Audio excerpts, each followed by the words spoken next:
Hi, welcome to Star Power Alchemy YouTube. My name is Alejandra Sofia, bringing to you the astrological news from the macrocosm to the microcosm of you. I'm tuning in to the week ahead from April 22nd, 2019 until April 29th. I'm sitting next to beautiful Bear Creek in Southern Oregon, and some powerful forces are at work this week, as is every week.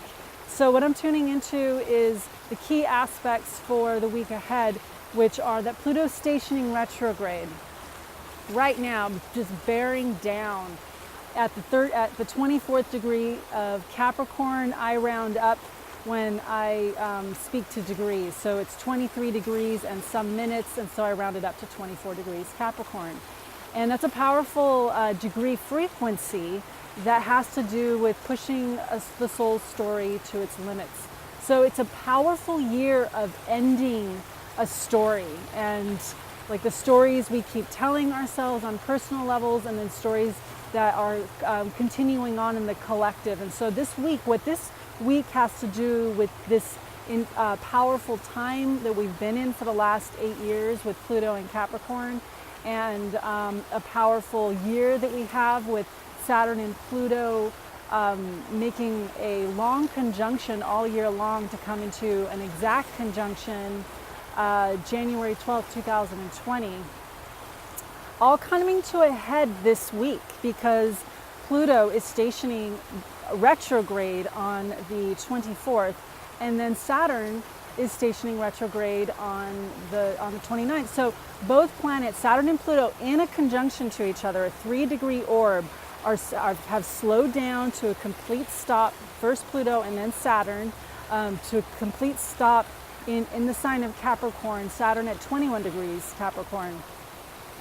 So this is a week of some really big major adjustments, and because it's Pluto and Saturn, on a personal level, there is an opportunity for making some deep emotional, psychological adjustments that need to happen in order to create a foundation, because Pluto has to do with the foundation to clear out the old structures of fear and discomfort, to go beyond into new, to go beyond psychological comfort zones. And there's a lot of positive support right now to making these psychological, philosophical adjustments that allow for long-term success. So in engaging ideologies of wholeness, health, happiness, and strength, there are things that need to be rendered. This is a week of rendering. This week starts off with this week of Pluto and Saturn in Earth. So Pluto and Saturn in an Earth sign starts off with today on April 22nd, about an hour ago, the Sun came into conjunction with Uranus at the third degrees of Taurus. And you can click on my video below in my descriptions on the Sun-Uranus conjunction of 2019 through 2025. The Sun will make 7 conjunctions to Uranus once a year while Uranus is in the sign of Taurus. And so this is the first one. Today was the first one that the Sun made in the conjunction that the Sun made with the powerful planet Awakener Uranus in earthy, sensual, basic essentials Taurus. So this is a really, really earthy week.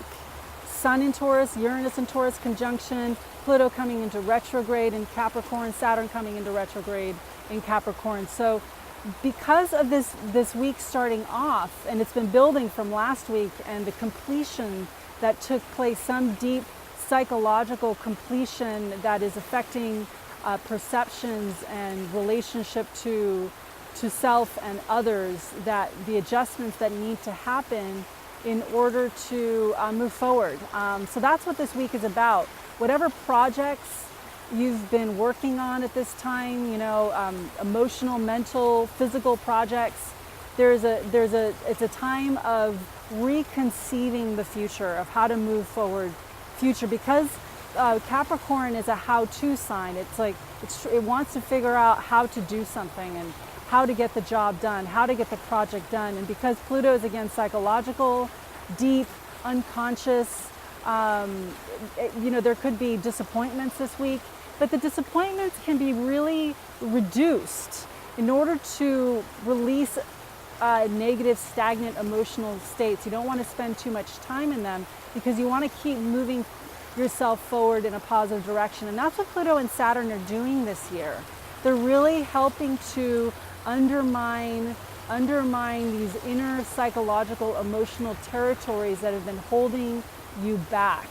So it is needed to reconceive, to reconceptualize a situation, and through understanding a situation from more aspects. So being open to, so releasing any kind of stubbornness, releasing impatience. And that's one of the things with Pluto and Capricorn, and with Saturn being there too, backing up Capricorn. It's a time of really learning some deep spiritual lessons that have to do with negative emotional states. So, and so learning and recognizing, acknowledging, that's kind of Capricorn language as well, is to, so that you can understand like where you see you spend most of your time, because that's one of the things that Saturn in Capricorn is doing too, and also Pluto as well in Capricorn, is like, where's your focus? Where your focus is where your attention is, and where your attention is where all of your energy goes. And so if you're wanting to move your life in a positive direction, it's important to engage a positive, forward-moving spirit of the earth that allows you to spend less time in disappointment, spend less time in despair. Absolutely those feelings come up, so it's not about avoiding those feelings, because that's where I feel the purpose of these feelings, the deeper underlying purpose of, disappointment, despair. I'll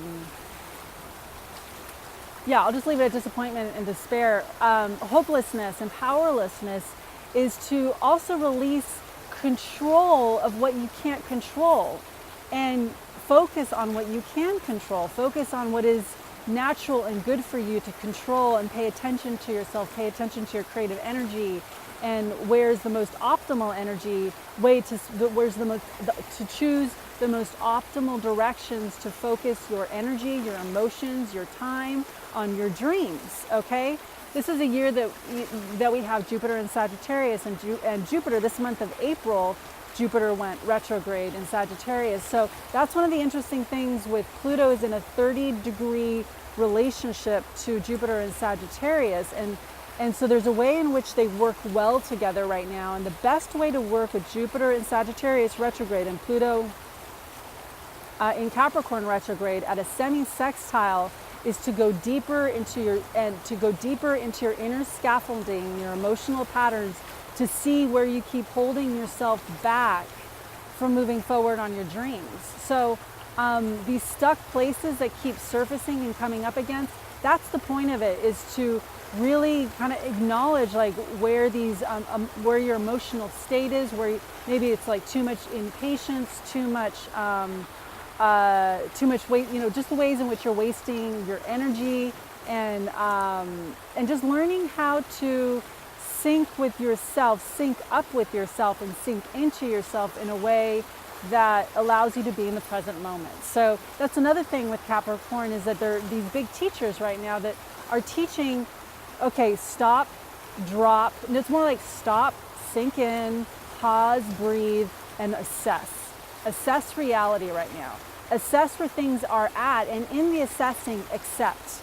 Because in the acceptance is actually a positive state. So if there's a need for acceptance right now, that will help you put yourself into neutral to assess which direction to go in, to assess the situation and see what needs to be adjusted emotionally, mentally, psychologically, physically too, on the projects, all these inner and outer projects that are taking place. So all this constructive mindset can be applied internally as well as externally, and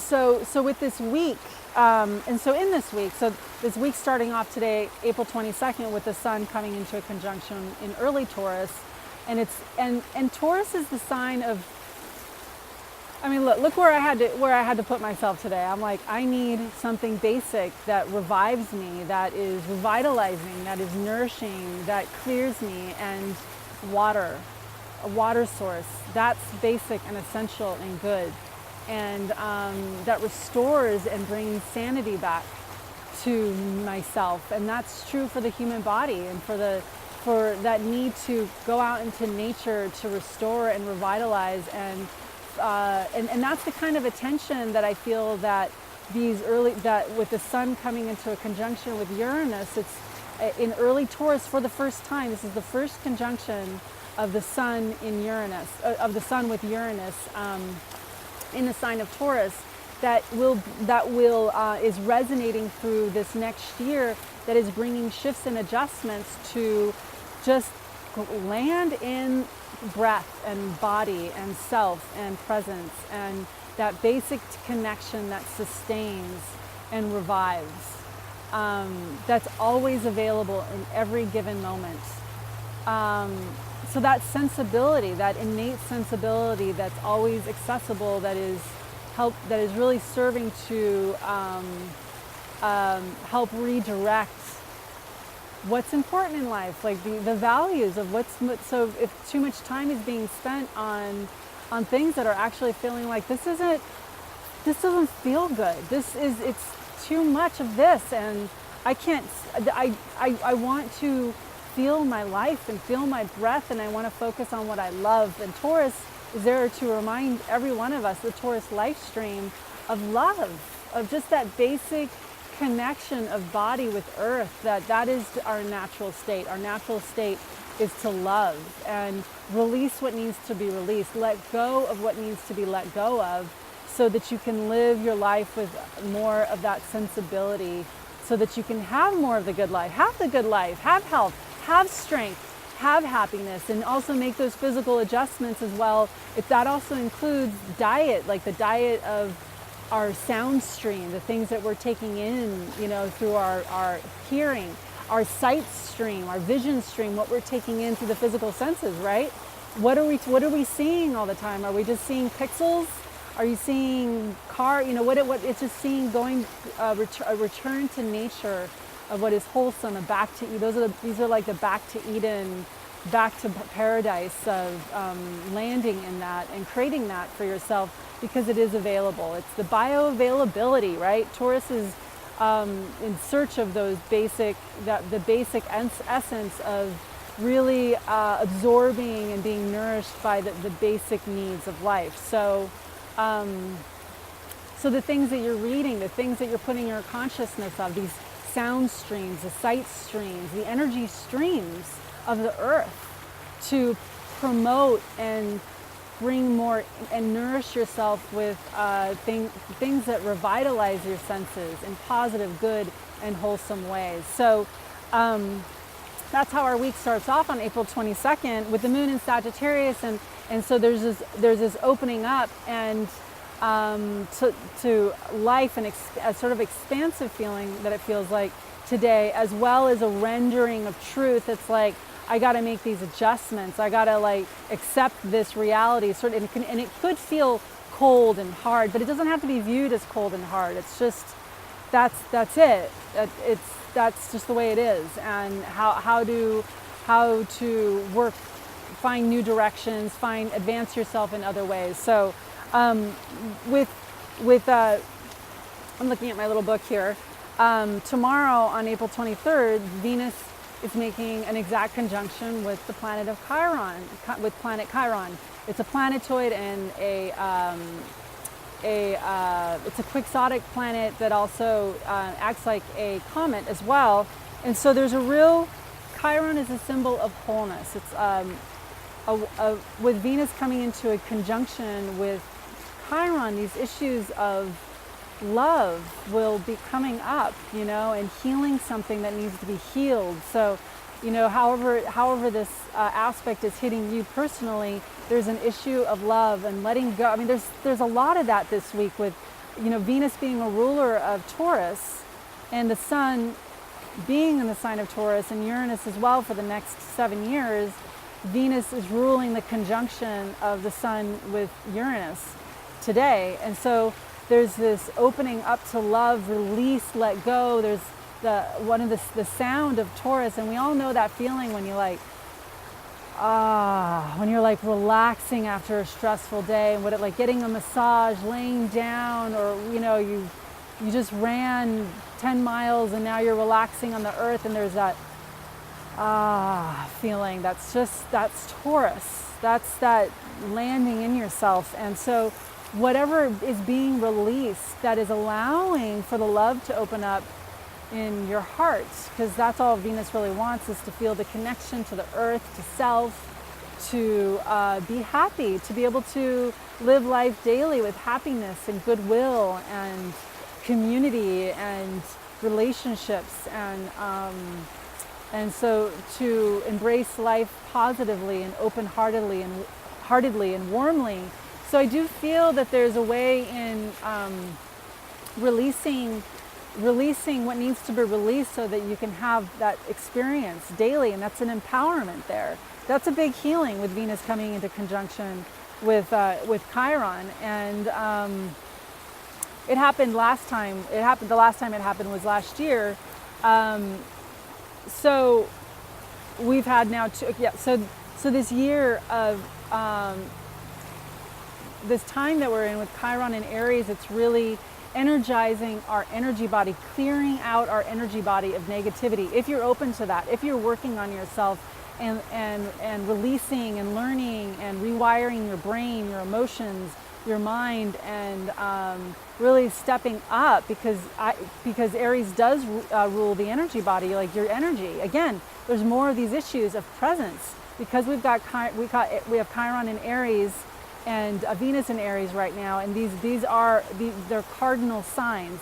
Capricorn is a cardinal sign, and the cardinal signs have to do with presence. It has to do with immediate present, coming into authentic presence with reality, the here and now, right? The here and now. So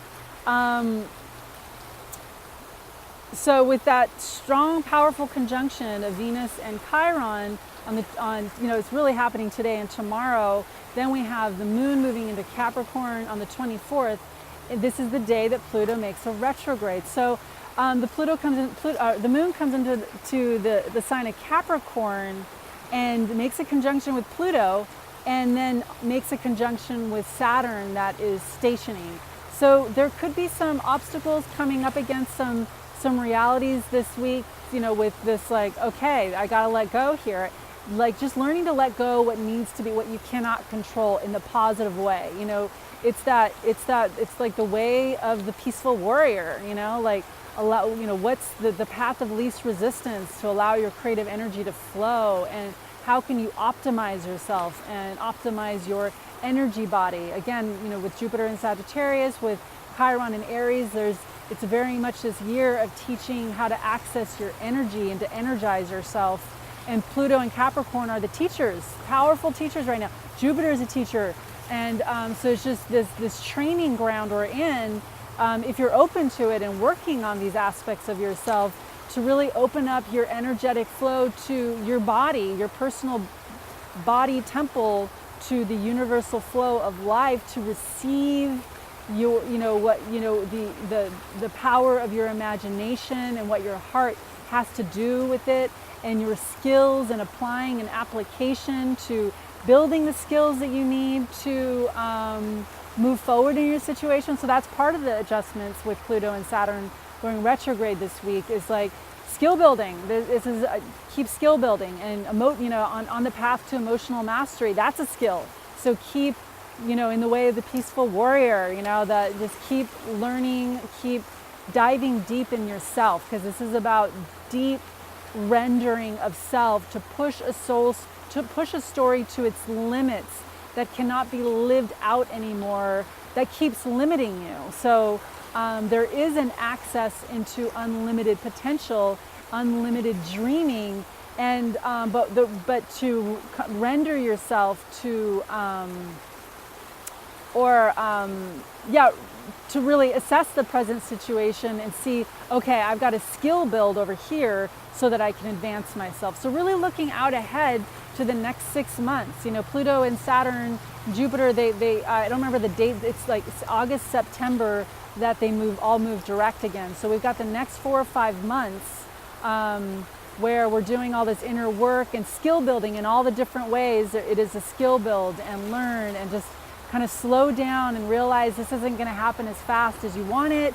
So that's where patience is required, and learning to embrace and enjoy what's happening in the here and now and enjoying the process. So it just really feels like a powerful week of just continuing to do some deep spiritual adjustments on mentality and emotionality to engage a philosophy and a psychology that is sustainable for the long run in terms of wholeness, health, happiness, and strength. So, you know, again, also getting with your physical body, like really, that's the better way to get into the here and now, but then doing something physical that challenges you, that makes you feel good.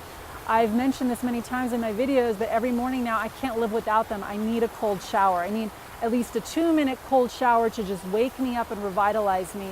And that's now a part of my daily life. And I haven't missed it since February 17th.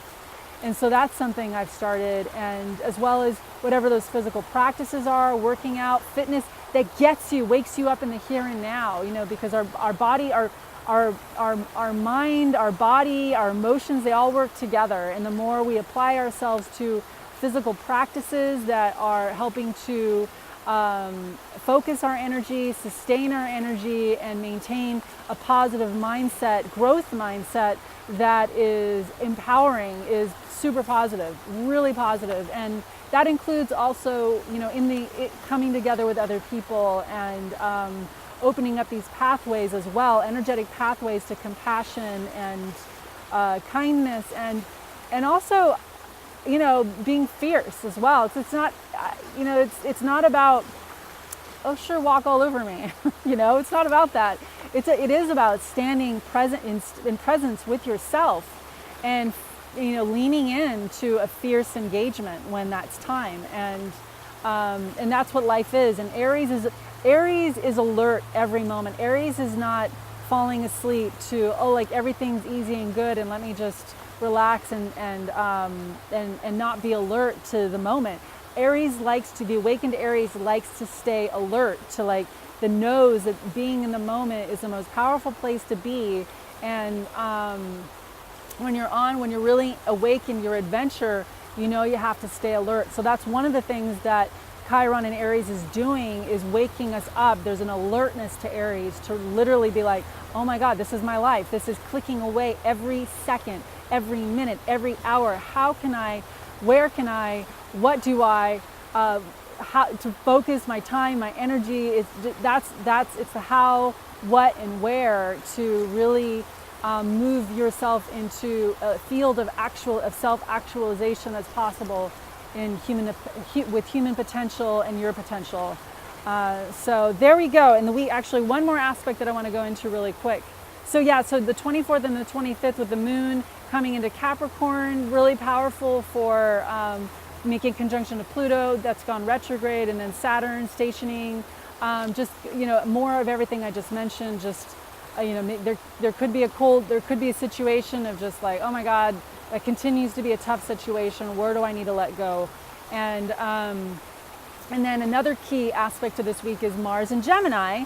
With all that, you know, we have Mars and Gemini right now that's really in this multiple world of looking for all the open doors. There's a real flexibility of Mars and Gemini, that Mars and Gemini has agility, mental agility and physical agility as well, because it's Mars and Mars is physical.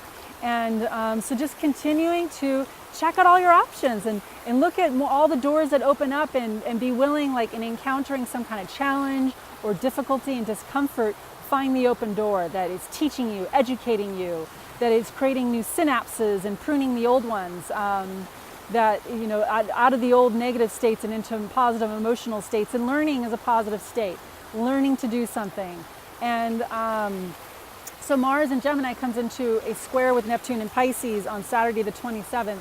So that's happening this week too. And so that feels really positive. It's a square, but there's a tension there. There's a tension there, and to use squares positively is to accept a challenge, emotionally accept a challenge, because that's where we get tripped up in squares, is when we aren't in, when we're in negative emotional states.